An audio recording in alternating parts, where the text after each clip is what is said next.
Hello and welcome to the Jackcast, your Swansea City podcast. I'm Matt Barocco and I'm joined as ever by Steve Carroll. Evening, Steve. Evening. We've got a few games to review this evening. We've got Borough, Stoke and Rotherham. A little bit of off-field stuff to discuss as well, which we'll come to a little bit later on. But let's start off, as we always do, in chronological order and go back to what was quite a dire and miserable afternoon at the Riverside, Steve. Really very little to talk about from this, apart from the fact that it was just shit. Yeah, I mean, thank God I wasn't there. I know you can't say the same, unfortunately. Yeah, terrible one. And look, I think bollockings aren't always the best way to go when things are not going well or you're unhappy, but I thought they absolutely deserved the dressing down that they got from Luke Williams after that. I mean, we were both frustrated by the Sheffield Wednesday performance, as well as the QPR one. I mean, sort of return as well with only 1 point from those three games. And I think the biggest criticism you could throw at them is it just seemed like we were on the beach, really. I mean, it was half-hearted, no one really doing a lot. And, you know, you could see how annoyed Luke Williams was. And I agreed with him and the criticisms that he spoke about in terms of it being almost like a charity game. And I could tell he wasn't very impressed with Middlesbrough either. And he was absolutely spot on. And, yeah, not good enough. And I sympathise with those that were there, particularly the ones that would have gone up and back in the day. I mean, at least you had the enjoyment of, a trip to the tomb. But very, very disappointing up there. And, yeah, I mean, a game that will not live long in the memory.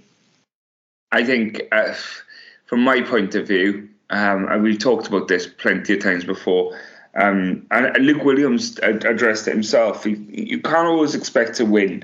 And other teams will be better than you. They'll get the rub of the green. They'll get a dodgy decision or something like that. You will lose football games. But one thing a football fan should always be able to expect is that your players try and they give what they can. You know, it might always be enough. It's not an exact science, football. But there's been too many times this season, Steve, where we've walked away and, you know, the players are leaving the pitch with still bags of energy, not a lot of effort expelled. And, you know, you end up thinking, you know, if we're going to lose by running yourself into the ground and making sure that you couldn't have done much more. And it's all too often that we've just not felt that way. Yeah, absolutely.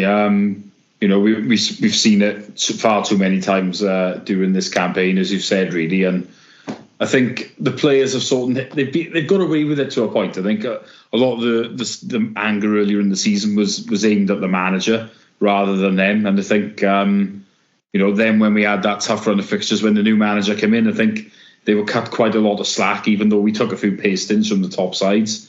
And, you know, I think then after beating Cardiff, again, did they think to themselves, well, you know, we've beaten them now, we're probably not far off safe and the fans will be happy with this. And it's a case of, do you know what? I think they deserve then to, you know, really get a severe dressing down. I think it was long overdue. They've got away with it. As I've said, I think too many times this season. And in the end, the manager has called them out in it and he was absolutely right. And, you know, it did at least get, you know, some sort of a reaction. But, yeah, I mean, I think what it shows is that, you know, there's a degree of players here and probably characters that we probably rather would, you know, because it has happened too many times this season. And there's a lesson to be learned, not only in terms of the recruitment from a quality point of view, in terms of, you know, Roy Keane's favourite saying of characters, because I'm not sure that all of ours are the best types really for this club. So, yeah, and another lesson there to be learned and one that we need to learn fast. I mean, it goes without saying really, but the likes of Roberto Martinez, who started it all off, and Rodgers in particular after him, they were all about characters. You know, that was their buzzword. You know, you would look at some players and go, God, he's a trier, but what is the call? But they loved characters, you know, and that's the kind of thing where Russell Martin, who we will come to later on in the podcast, he was a big fan of characters as well. I think you have to then realise that there's some there's a lot of merit in making sure that dressing room harmony is right.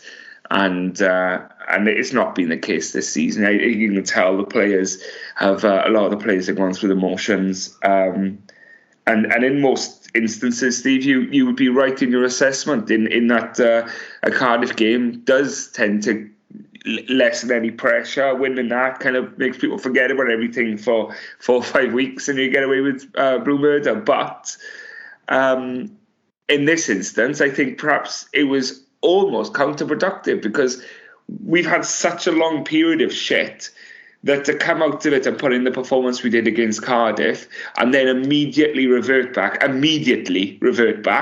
to the shit, it left people feeling a little bit shortchanged, didn't it? Because you ended up thinking, well, now I know what you're capable of.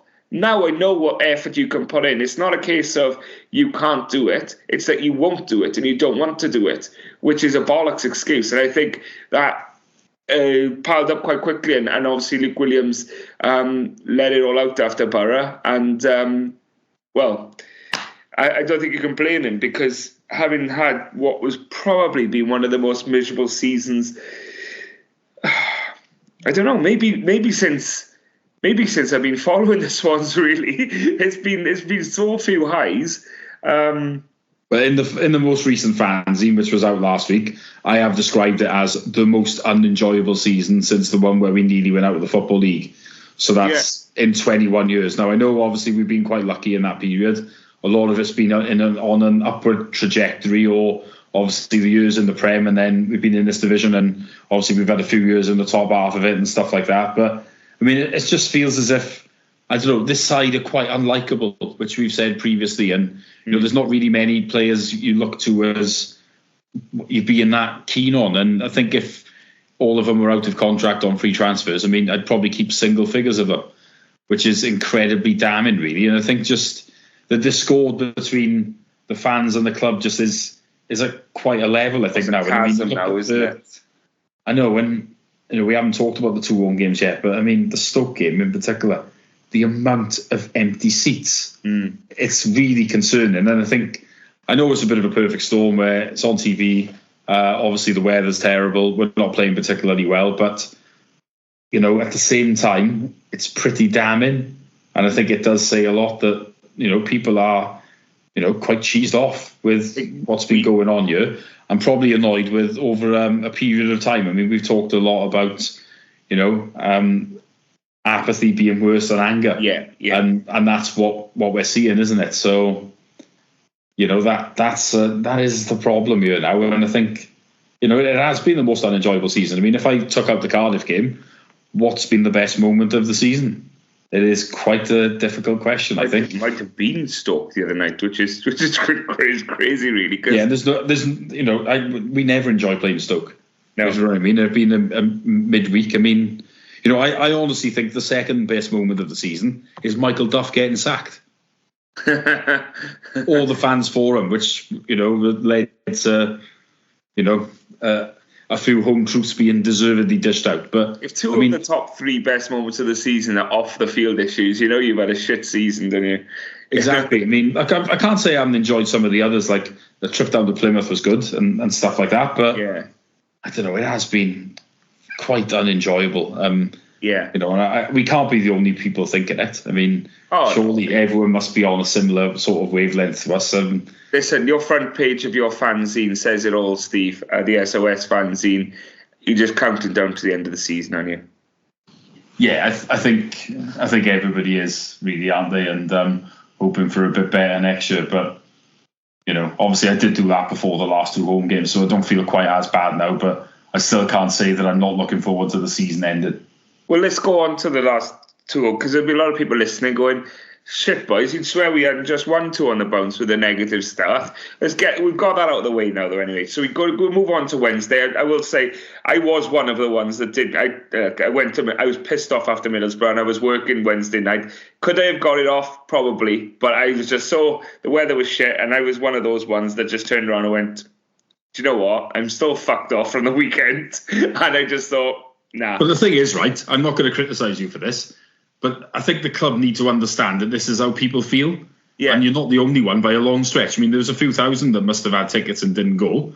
And I think they need to hear this, if you know what I mean. The people are like, yes, I wanted to go, but I was like, well, I would have had to have taken it off work. Or for some people, it might be I live like an hour away, and I'm like, I can't be bothered. But this is it. Like, if I'd taken it off work, and in most circumstances, and in every previous circumstance where it has clashed with work, I would have taken it off. I would have made sure. But it was just, I wasn't getting that from the players, and I haven't had that from the players most of the season, where you just feel like they're just going through the motions. They're not, the fans pay a lot of money, travel all around the country, spend a lot of their free time, and like I say, take off the time from work and stuff to do this for the club, and you're getting nothing in return. So, like you said, the crowd for Wednesday, it was really poor, and it's got to be a wake-up call for the powers that be, isn't it? Yeah, I think it does have to be one. I mean, look, it's when people are voting with their feet like that, it's pretty brutal. There isn't another way you can look at it. And yeah, when people are feeling like that, and like you're a good example, you've been going for as long as me, coming up to be 30 years soon. Yeah. And you're saying this, and you're not the only one.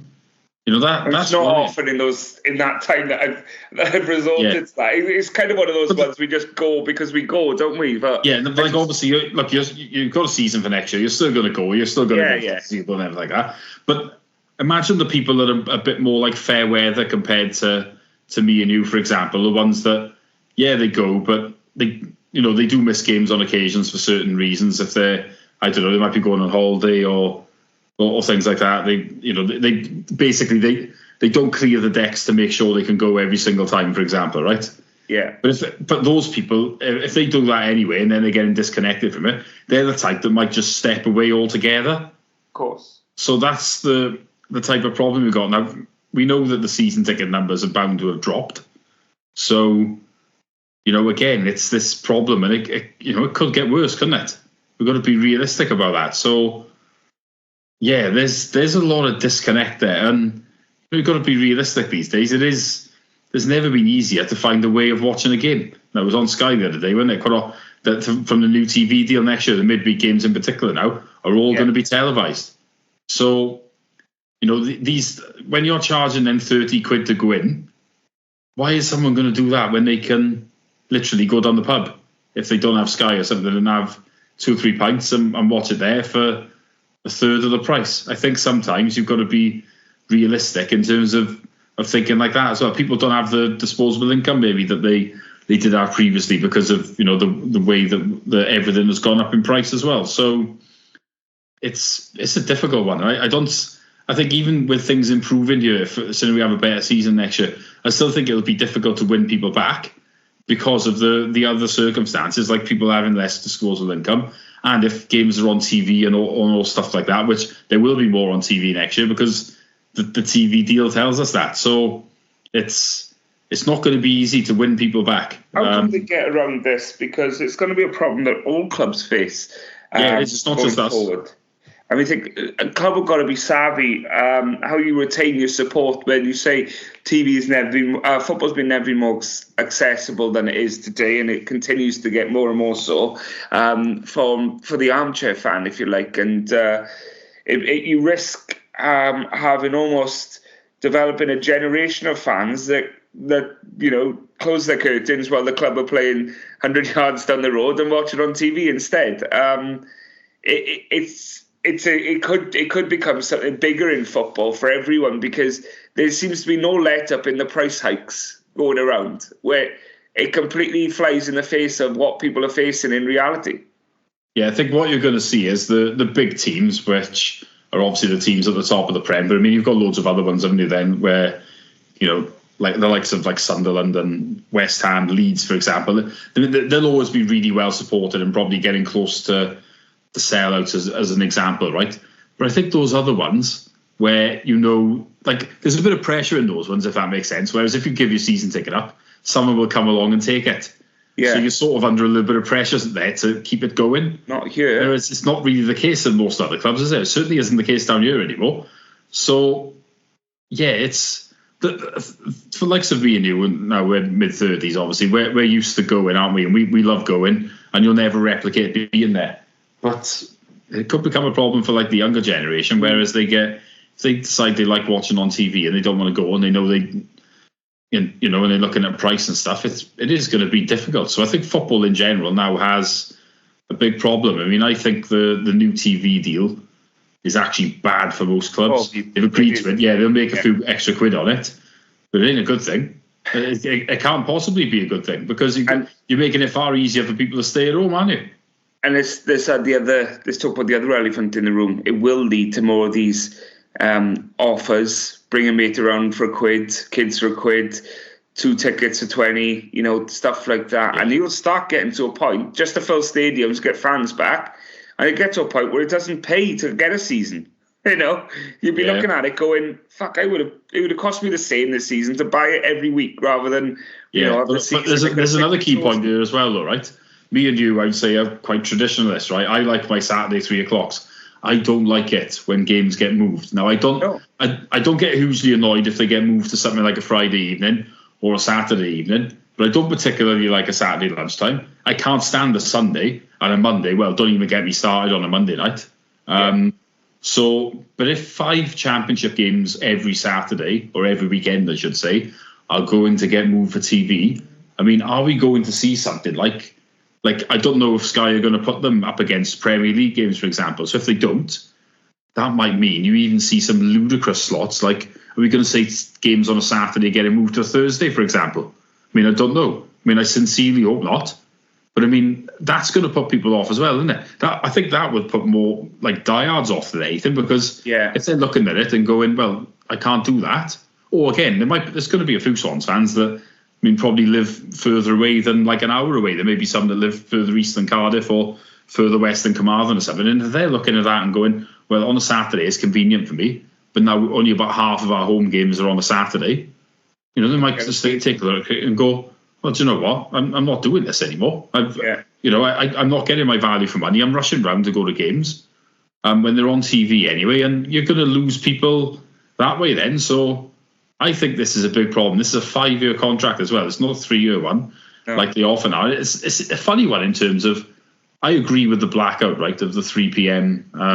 That you shouldn't, that it is sacred. You shouldn't be showing games at that time because you will affect teams lower down the pyramid. And, that is the lifeblood of football in this country, right? But I almost think it would have been better to have got rid of it because of how bad this deal is, if that makes sense. Because I know what you mean. I don't want to play. I'd rather they played it at Saturday 3 o'clock and it was televised than being moved to something like a Thursday, for example. So, I don't know. Also, still being televised. So you're actually not going to solve the issue of, we want the fans to turn up to their games. Well, if you're still televising it by moving it to a Thursday, even more fans are going to stay away, because who wants to go down, travel for an hour to go and watch a game on a Thursday, Swans versus Preston? Yeah, and we know from the other guarantee would be the walk-up crowd would be horrific, wouldn't it? I bet the walk-up crowd against Stoke was terrible. You'll always get a few that will go and stuff, but I bet it was in the hundreds or even lower possibly. You're just not going to do it, are you? So who's going to pay 30 to 35 quid for it? It's a problem. It's a problem. It's a problem that we don't really have the answers for, because the more they incentivise it, the more it makes the likes of us look at it and go, well, what the fuck have I just spent 400 plus quid on a season ticket for then? Why have I done that if you're going to make every game, bring in? I think what they should do, if I'm honest with you, right? Now, gate receipt money, it does obviously bring income in, but it doesn't make a massive difference in the grand scheme of things compared to TV. I think you're better off just going, right, we're actually going to bring season tickets down to 200 quid. Yeah. We're going to go on a huge marketing campaign. We're going to try and fill the ground. Because if we do that as well, then don't forget, you'll always sell more food and drink, won't you? You'll sell more merchandise, etc. And if you're not making a huge amount of money off it anyway, you could make the similar amount by having a full crowd. And you've got a packed stadium, which is far better in general anyway, isn't it? So, I do think in some ways that is worth, it's worth giving something like that a go. They've already decided next season they're not going to do it. But I know Bradford have done it, haven't they? A few times where they've gone. Yeah. I think it was years ago now, when I think they did 100 quid season ticket, didn't they, or something? Yeah. They got about 13,000 in League Two, which is great, and it does show you that if you do make it very affordable like that, that you will get the support that you deserve from it. So I'm not saying we should go that low, but if you went to 200, then it'd be interesting to see. You might have to go on like quite a heavy marketing campaign and going like, right, come on, why don't you go, like almost going round to pubs in the area. And so I think Sunderland did this with Niall Quinn, speaking to people and going, why did you used to go? Why don't you go now and saying, look, we're doing this. We want people to come in because, you don't want to have these low crowds all the time. And it'll only get worse if, the stupid kick-off times come with it as well. So, yeah, look, I know we've gone off on a bit of a tangent here, but, it's a big concern, isn't it? I think going forward, the crowds. And it's not going to just be a Swansea problem. It's going to be a problem across the board.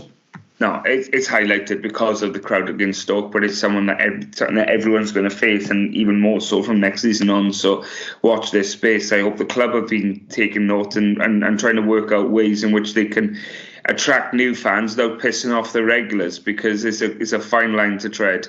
Onto the game, Steve, and after the Middlesbrough debacle and shots being fired by Luke Williams, we needed a reaction. We talked about how important it was with the 2 home games back-to-back that we did not allow ourselves to go into the final 3 games of the season needing things, because 2 of them were away, and you couldn't come back to the Liberty on the last game of the season needing a result, because that would be put everyone on panic stations, and we don't traditionally do very well at a panic station, so with a soft underbelly.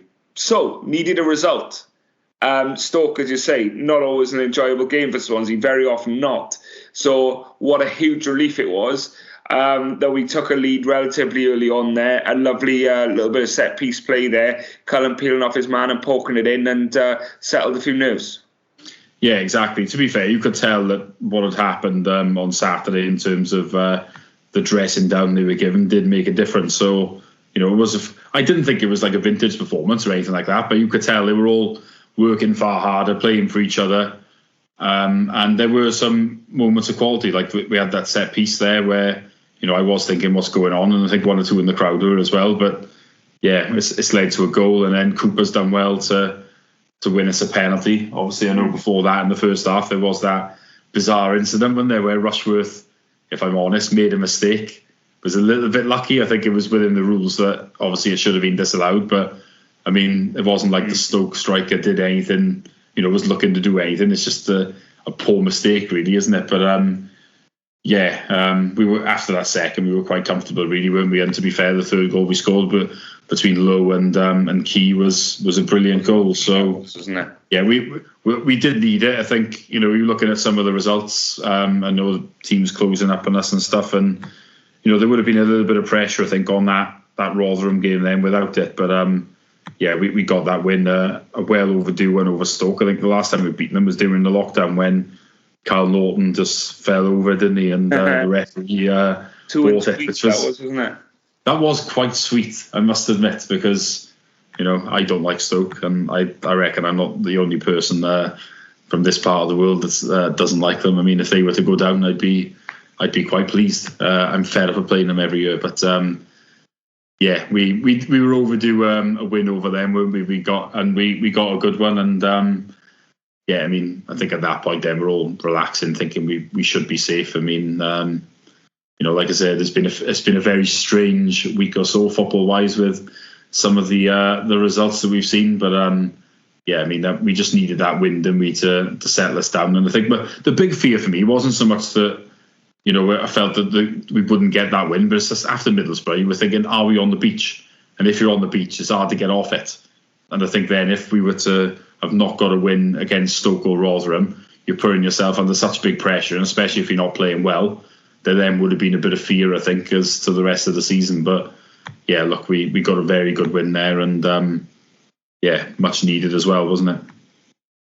Oh, massive, and that really kind of lifted that cloud of doubt and uncertainty, pretty much sealing our place in the division. But it would be nice if we could roll on then to Saturday against Rotherham and put a final nail in any concerns over relegation against an already doomed side at the bottom of the league. We did that. Far less inspiring than the Stoke performance, Steve. It was It was a tough one to watch, and I think if you didn't see any of the game and you saw that we won by an own goal, you'd think, does that tell the story? And it pretty much did, didn't it? Yeah, I think so. I thought Rotherham were not great, which is not a shock considering their position. Only 4 wins all season. I think we had a lot of the ball, but we didn't really ask a huge amount of questions. Well, some of our end product in the final third was terrible. I mean, I thought Ronaldo couldn't cross a bridge, for example. I mean, he was poor. So, yeah, we just didn't threaten a lot, really. And it was a tough watch, I think, at times. It was an uninspiring afternoon. The way it was going on, I didn't think we were actually going to get a winning goal. Look, we did in the end. And as you say, I think the own goal probably summed the whole thing up, really. So, but look, we got a win, and not much else to say about it. And I still feel like it's a couple of hours I'll never get back. But we've got that gap now, haven't we, to the bottom where now, which is the thing that we needed. And I guess if I told you, Steve, 3 weeks ago that with 3 games left we'd be safe, all but mathematically safe there, and needing nothing going into the last 3 games at all, you would say, I don't care how we get there as long as we get there. And so I suppose in the grand scheme of things, we were never looking at, we need some great performances between now and the end of the season. We were looking ahead to next season for the performances. For now, we were just both saying results, just get ourselves over the line. Yeah, exactly. That had to be how we were looking at it, really. You're obviously looking for performances ideally as well, but we just had to try and make sure that we stayed in this division, and we've we're going to do that. I think, as I've said previously, I was never overly concerned about the drop, but at the same time, it does feel like year on year where there is regression. Yeah. And if the summer goes badly, then we are asking for trouble. So I just hope the lessons are learned, because they really need to be. Yeah, and we talk about when you start dipping and you start circling that drain, drastic action. You cannot have more of the same. We cannot be dealing with transfer deadline day, trying to get that lone player over the line and stuff, and trying to fill up gaps in the squad, or we haven't got a starter in their certain position. And talk is cheap from the club as well. We often hear about how, we've already started on the next transfer window, we've already done all this, whatever. And then when the window comes around, then a wall of silence from the club for 3 weeks.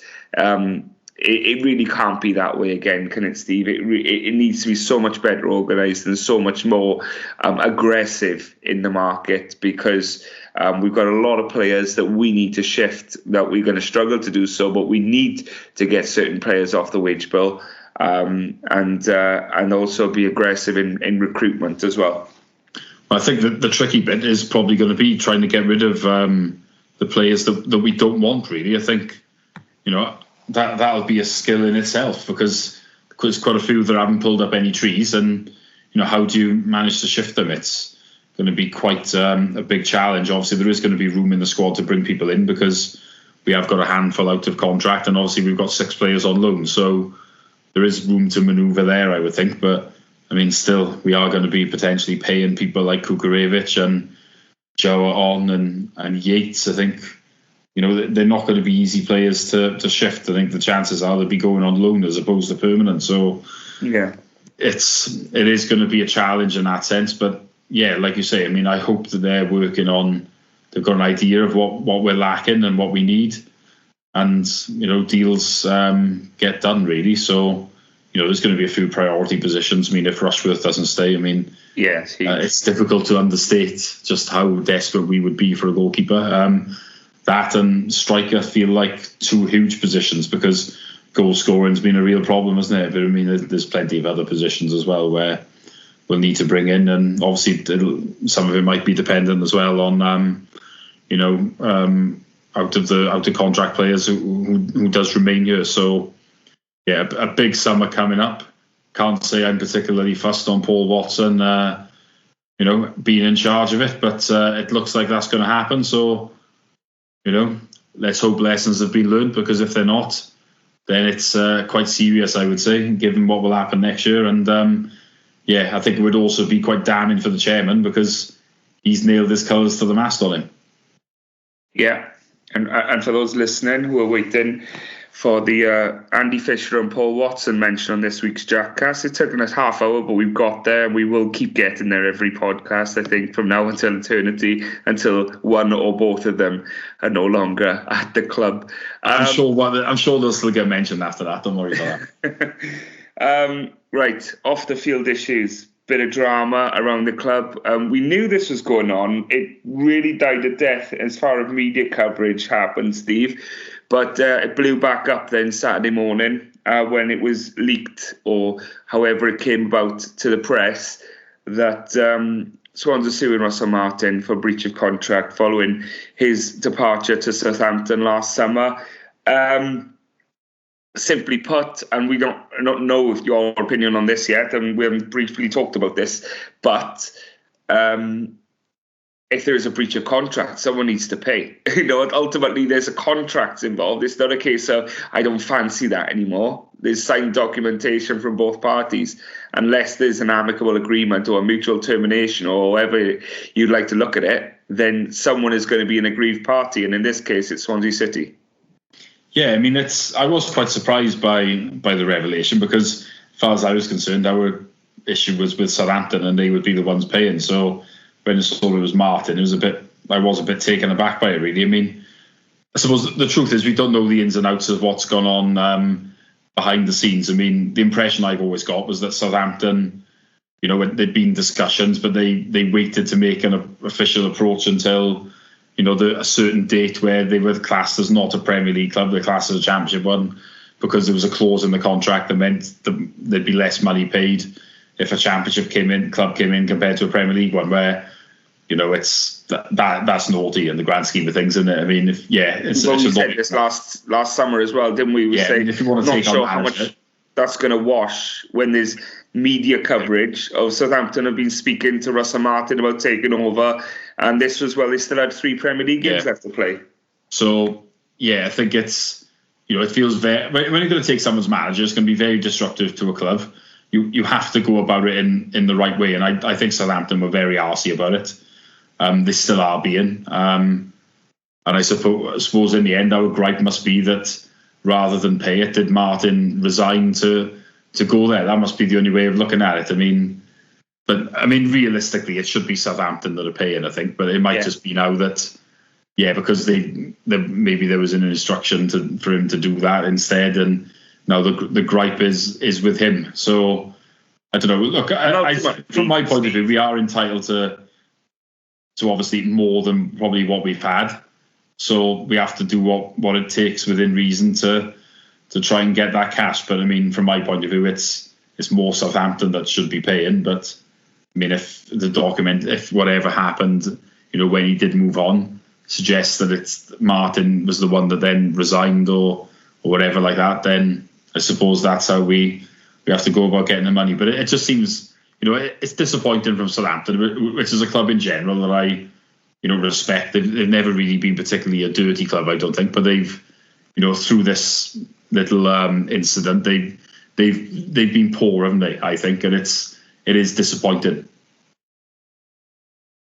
Yeah, and I think ultimately, look, let's be honest. If the legal route has to be that we sue Russell Martin, because that's our only legal recourse, because Southampton technically haven't done anything wrong, and it was Martin that walked out on his contract without permission from the Swans, as we imagine this situation, only speculating, has played out, then let's be honest, it'll still be Southampton that end up paying ultimately, but we may need to have legally gone after Russell Martin, because there may not be any sort of grounds to go after Southampton. Maybe they've looked into all that, and it's actually Russell Martin that's maybe through advice, as you say, been told to walk away from Swansea City and just take up the reins at Southampton, and that's his breach of contract then, because he didn't have permission to do so. So it's, however it was leaked, I think it's actually probably quite clever PR, because there's a court of public opinion out there now. TalkSport have been talking about it. Others have spoken about it as well.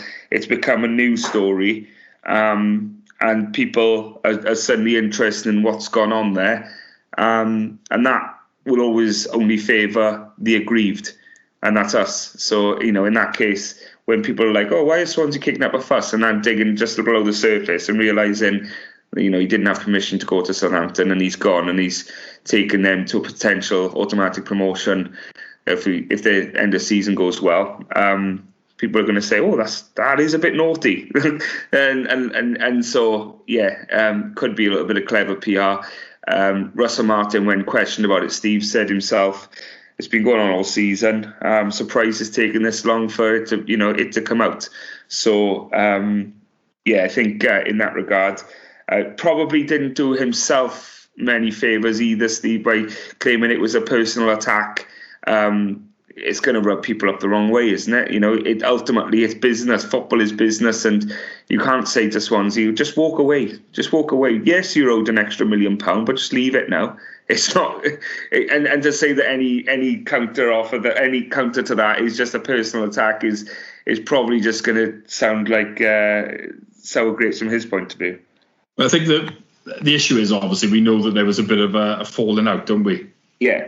So, I think there probably would be a degree of satisfaction, I think, from the people higher up, particularly Levy, and I would guess, at trying to sue Russell Martin and winning. I think he might be right on that, but obviously, look, the fact is, Southampton wanted our manager, and there's a discrepancy in there, and obviously we need to try and get what we think is the right deal, because there wasn't an agreement really, was there, in place. It was a case of, Southampton have probably paid the championship release clause, taken him, but in reality we know that that's not the case. So look, it's business at the end of the day, but there may be I do think there could be a slight amount of personal thing in there as well, because as far as I'm aware, there is no love lost between the ownership, or particularly the previous, the ones that have not come on board so much recently, and Martin, purely because Martin spoke the truth in a press conference after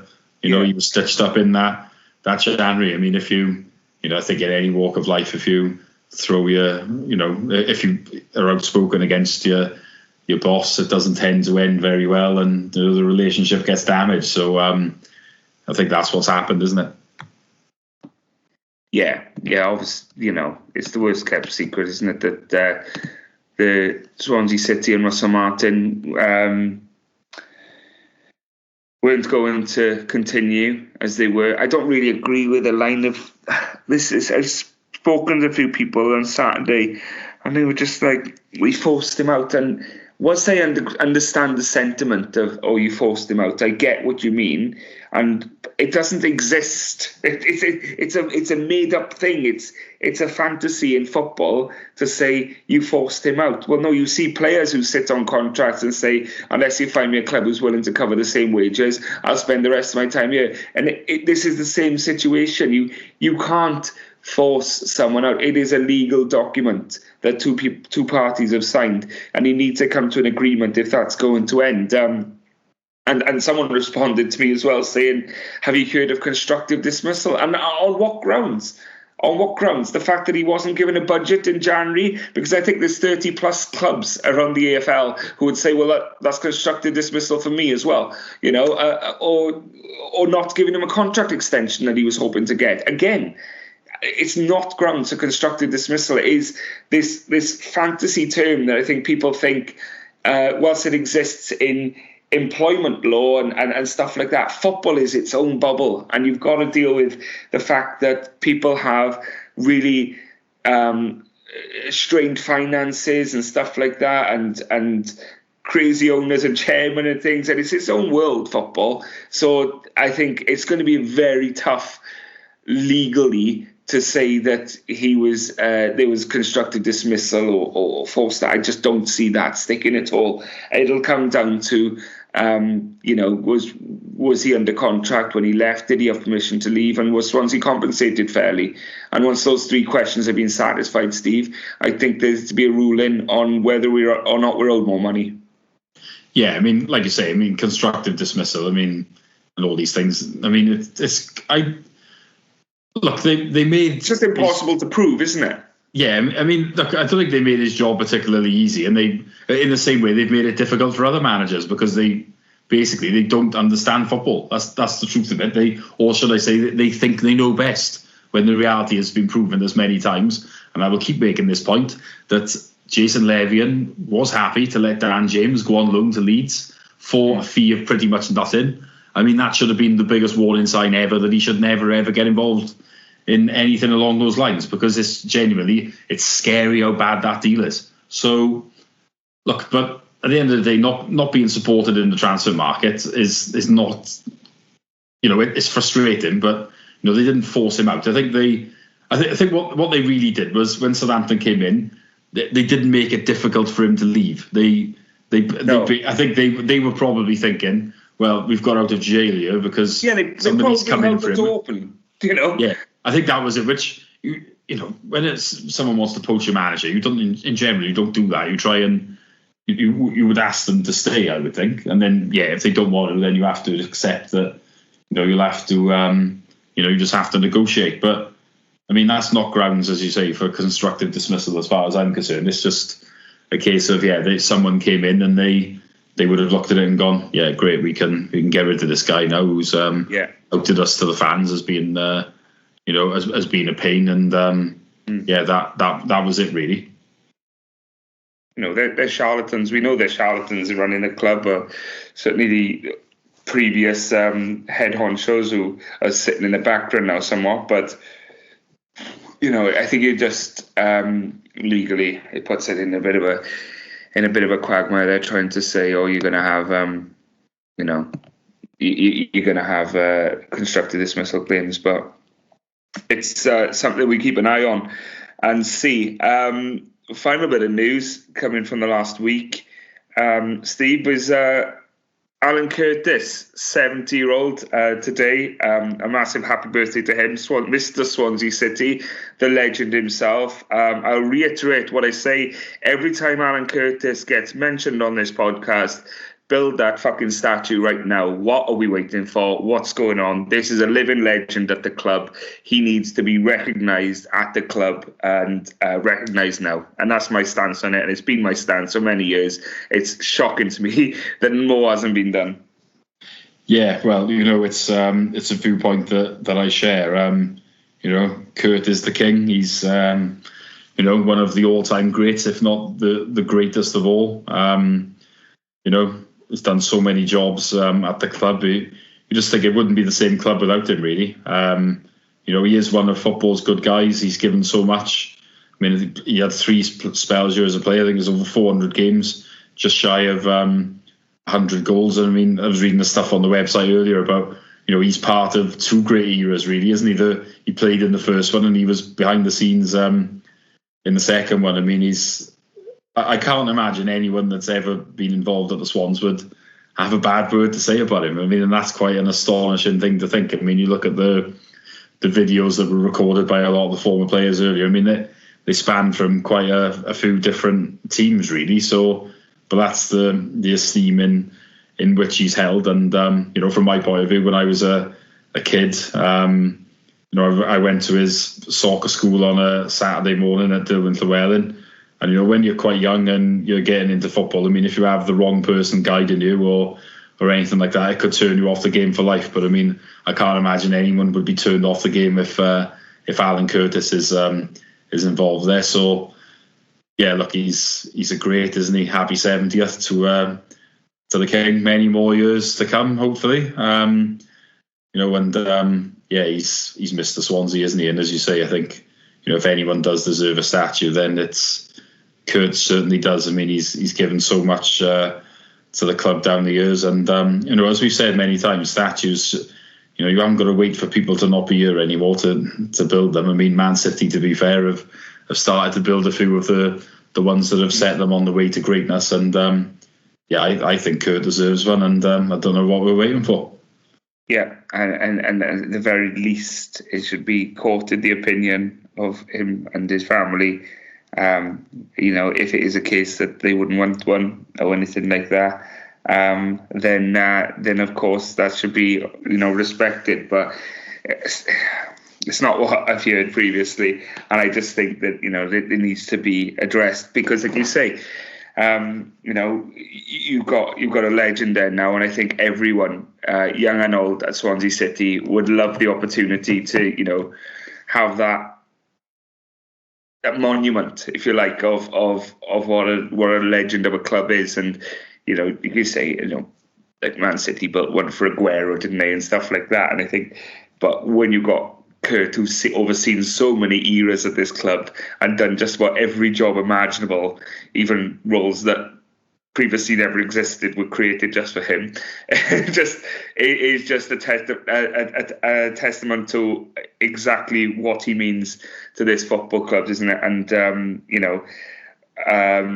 many happy returns to him. Hope he's like you say, still involved in the club for many years to come, and as long as he wants to be, really. And I'm sure there's always going to be a place for him at the club, Steve. Yeah, absolutely. And, he has done so many jobs down the years. So it does feel like we always find a place for him. And obviously now he did retire, didn't he, 5 years ago from active roles in the first team or anything like that on the coaching side. But yeah, I mean, life president now. I can't think of anybody better for the job. I don't know what a life president does, but I mean, I just like the impression that he's the big boss overseeing everything. But unfortunately, we know he's not, because we'd be making far better decisions if that was the case.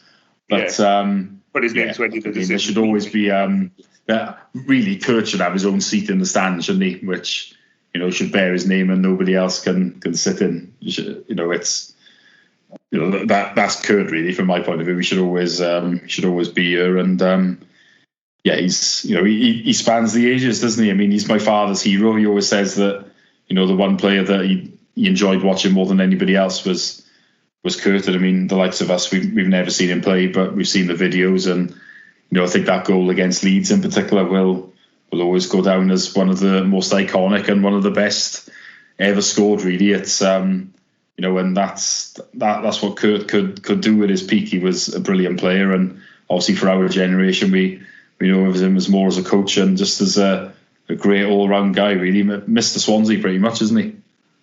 Yeah, I remember I told you a few years ago I was very fortunate to be part of a media versus staff when I was doing commentary for Hospital Radio down to Liberty, and it was in Loudrop's year, and of course, having played in that, everyone, when asked afterwards what Loudrop was like, and of course he was absolutely ridiculous, and nutmegged me a few times as well, say that quietly. But one thing I did come out and remember coming out of that saying was Loudrop was as you expected Loudrop to be, but having never seen Kurt in the flesh, just like he was an absolute wizard, and on a kickabout down the training pitches. He was the one that shocked me the most. Unbelievable. So yeah, that was something that stuck in my mind. I remember saying that Kurt was the big wow for me on that day. So and I think a few people have said as well, he was like that on the training pitch as well. Just you don't lose class, dear, as they say. No, I remember that. Obviously, the first game at the stadium was his testimonial, wasn't it? And he came on late on. Was it for only about 10 minutes or so? But remember, he put a ridiculously good ball into the box, and that's an example of it, isn't it? It's like, yeah, your speed goes, doesn't it, and your legs and stuff. But I mean, on the ball, in the mind, isn't it, as well? Yeah, I mean, on the ball, you're not going to lose it. I mean, you're still going to be able to, pick a good pass out if that's what you can do, or put a good ball in the box. Your finishing's probably still good, but yeah, I mean, he did that and it looked good. I think Kurt played in Keith Walker's testimonial. So that was a few years before that. But remember, he's been that one. He played for 20, 25 minutes. He was out wide and he was beating people. I think we're playing Villa, who were quite a good side. I think they made the cup final that year, and he was looking, pretty decent. So you could tell for a few short minutes there, he still, could offer something really. But like you say, if you've got the class, you're never going to lose it. It's just that unfortunately your speed goes and you can't do it anymore. But he still had those moments of class on the few times we have seen him. If you haven't seen it on the Swansea City Twitter channel, sure, so put it on my Instagram as well. I saw it on Twitter. As Steve mentioned, that video of former players from all sorts of teams in the last 20 years or so of the Swans, wishing Kurt a happy 70th. It's a funny video. There's some very funny parts of it from certain players, certain ex-players. So do have a look at it and do enjoy it. Yeah, I won't spoil it for you. just go and watch it when you can. It's about 5 minutes, so set yourself some time. Steve, we're going to look ahead to the weekend, just because this is what we do, but you're not going to Huddersfield, are you? Absolutely not. I know it's one of your favourite places.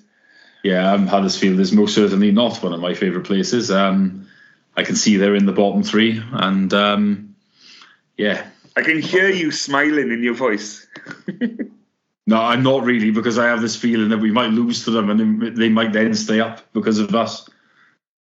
This is the thing with the Swans. Like, I don't think we deal well with pressure. As I say, in matches as well, if we score, we have to batten down the hatches. We can't see a game out comfortably. We're always defending for our lives the last 10 minutes, and we can't inflict the same on other people if we're chasing a game. We always seem to let them peter out the game. So the pressure thing, I think, for us is something that we struggle with, sometimes psychological. Now, surely now that we are mathematically safe, we should be able to go there and put in a great display. I mean, we're clearly better than Huddersfield Town. We should be able to go and do that. And so is that me being overly optimistic to think we can go there now, no pressure, and just and enjoy our football? I don't think there was a huge amount of pressure on Saturday, and look how poorly we played. Yeah.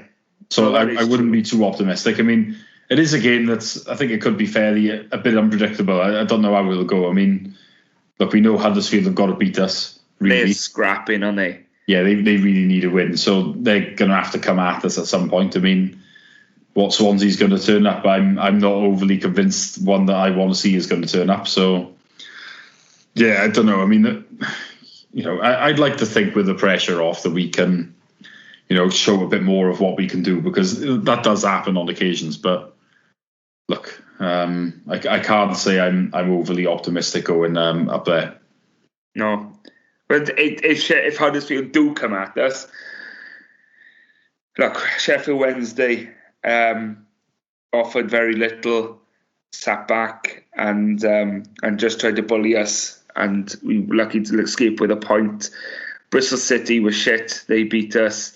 QPR at home weren't that great at all.